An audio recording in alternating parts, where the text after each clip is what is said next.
gloire à Dieu, mes chers frères et sœurs. Nous sommes là pour rendre grâce à Dieu en ces jours. N'est-ce pas, chérie?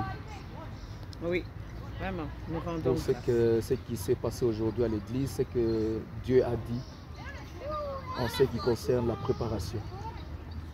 Exactement. Donc, nous sommes un temps où le peuple de Dieu doit savoir ce que veut dire se préparer. On a parlé des 10 vierges. Les 10 vierges dont 5 étaient sages et 5 autres étaient moins sages. Donc ici, le message concerne la fin, le retour du Seigneur. Donc le temps que Dieu nous donne à vivre sur cette terre, c'est comme une salle d'attente. Une salle d'attente où chacun doit réfléchir, penser et se préparer. Puisque dans la vie, tout se prépare. Que ce soit dans la vie de travail, dans les projets, toute chose, il faut savoir se préparer. Puisque ce monde a une fin. Comment sera la fin? Comment cette fin va t'attraper? Dans quelles conditions? Dans quelle situation? Voilà les 5 vierges. Il y en a 5 qui ont vraiment gardé l'huile afin que la flamme soit toujours. Et d'autres 5 ont pris seulement la flamme, ont considéré seulement la flamme et elles ont oublié la chose essentielle qui est l'huile. Et quand la nuit est arrivée, l'huile était finie et la flamme s'éteignait. Et les autres avaient l'huile. Donc ça veut dire qu'elles ont su se préparer avant. Elles ont pensé avant pour que au moment où l'huile se terminait et que la flamme s'éteignait, avec l'huile, la flamme pouvait rester, résister. C'est ça que nous sommes aujourd'hui. Nous devons nous préparer au retour du Seigneur. Tu dois te préparer pour toute chose. N'est-ce pas, chérie?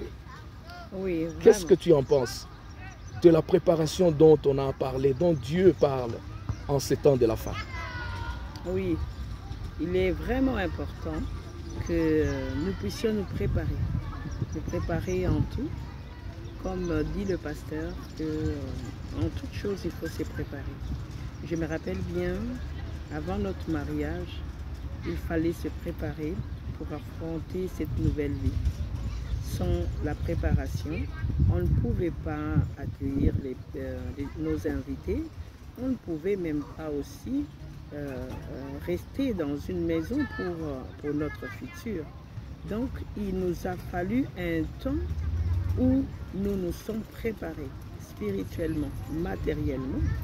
C'est là où la parole aujourd'hui a été annoncée, disant que lorsque tu veux te préparer, tu ne peux pas attendre seulement que j'ai reçu une révélation de Dieu et tu restes assis, tu attends que cette révélation, cette prophétie s'accomplisse dans ta vie sans que tu te mettes à préparer aussi la venue de cette parole que tu as entendue, la venue de cette promesse, la venue de cette prophétie, quand elle va arriver.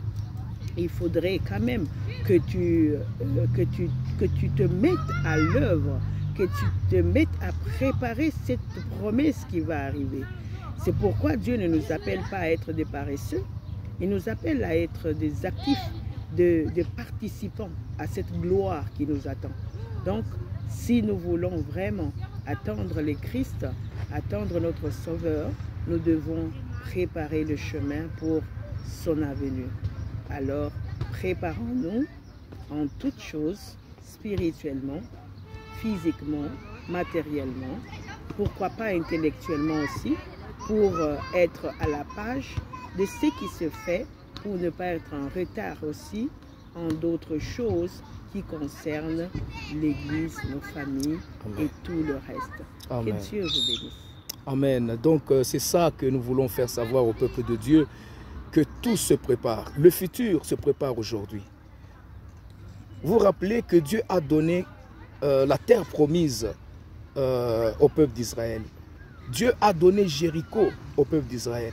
Mais le peuple d'Israël devait aller prendre Jéricho. Le peuple d'Israël devait se préparer pour cette bénédiction. Beaucoup de gens se disent, Dieu nous a bénis, nous sommes bénis. Mais comment tu fais pour garder, conserver, te préparer pour cette bénédiction? Il y a de ces bénédictions-là qui vont arriver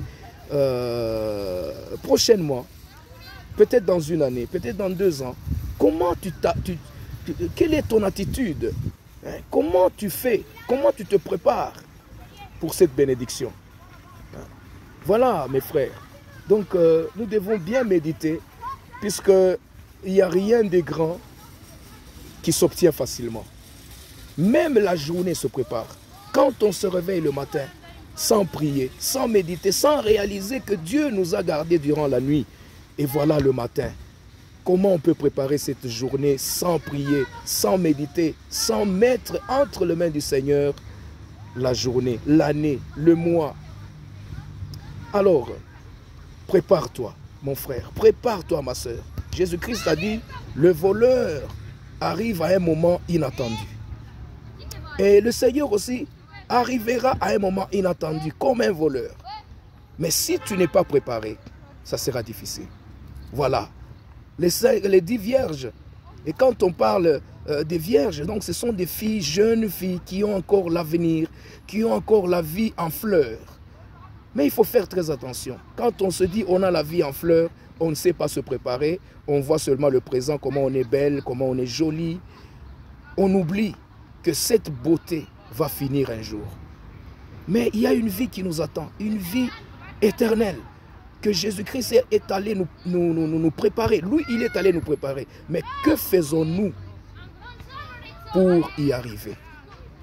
Donc, mes chers frères, que le Seigneur nous aide. Aujourd'hui, on a voulu transmettre cette parole. Même toi qui veux te marier, tu cherches le bonheur. Mais il faut savoir se préparer. Dans la préparation, il y a aussi la souffrance. Rien ne s'obtient facilement, rien de grand ne s'obtient facilement. Nous pouvons donner beaucoup d'exemples, des grands joueurs, des gens qui ont réussi dans le sport, dans le cinéma, dans tant d'autres choses. Ils se sont préparés, même pour un simple examen. Quand on ne se prépare pas, mais comment on peut affronter l'examen sans se préparer? Alors, prépare-toi pour les grandes choses que Dieu a déjà réservées pour toi. Peut-être aujourd'hui, tu peux voir que non, c'est difficile, c'est pas utile, c'est pas important. Mais, écoute, Dieu nous prépare toujours d'avance. Vous vous rappelez que Dieu a préparé ce monde avant de créer l'homme. Dieu a tout préparé et ça n'a pas été facile. La Bible dit, au commencement, Dieu créa le ciel et la terre. La terre était informe et vide. Il y avait des ténèbres à la surface de l'abîme.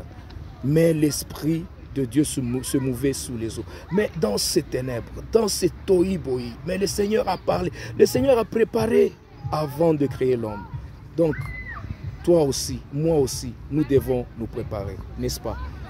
Un dernier mot, chérie. En tout cas, on fait seulement un appel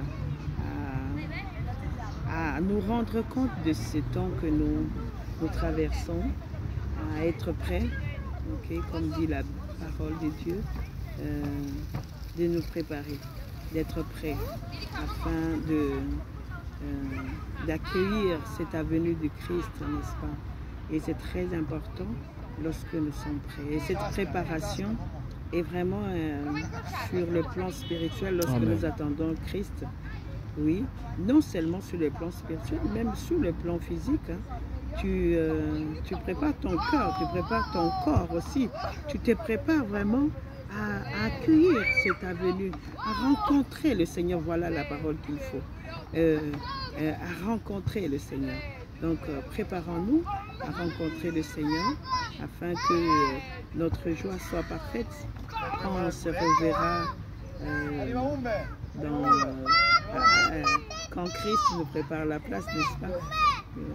Et ça sera un plaisir, une grande joie de nous rencontrer, frères et sœurs de toutes les nations, de toutes les extrémités de la terre. Amen. Et ça sera vraiment des cris de joie, d'adoration sans fin dans la présence du Seigneur. Donc, préparons-nous. Que Dieu vous bénisse. Amen, mes chers frères, que Dieu nous bénisse tous ensemble et nous vous souhaitons une très bonne semaine, une très bonne journée dans la paix du Seigneur. Prépare-toi, préparons-nous et soyons toujours prêts, comme les 5 vierges sages. Que Dieu nous bénisse. Amen.